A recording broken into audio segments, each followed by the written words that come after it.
temper so khani tu se thik ke tam cha kan zan khani mu thei wala mala na si ro ke bi a ku mo ku mu thei ko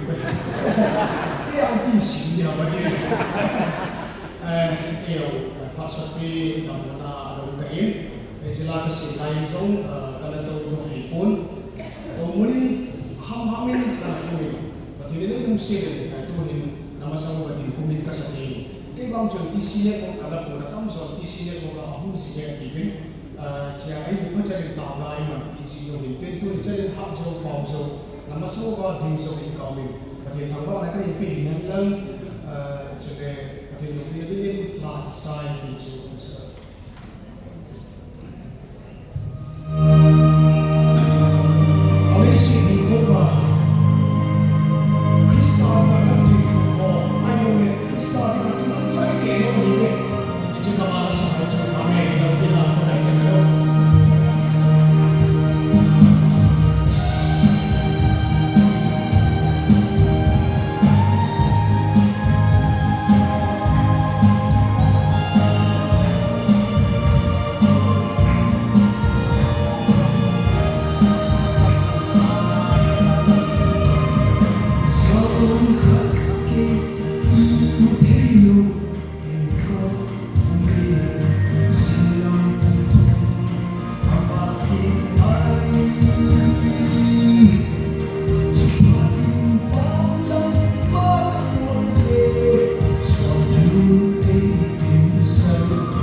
Peace.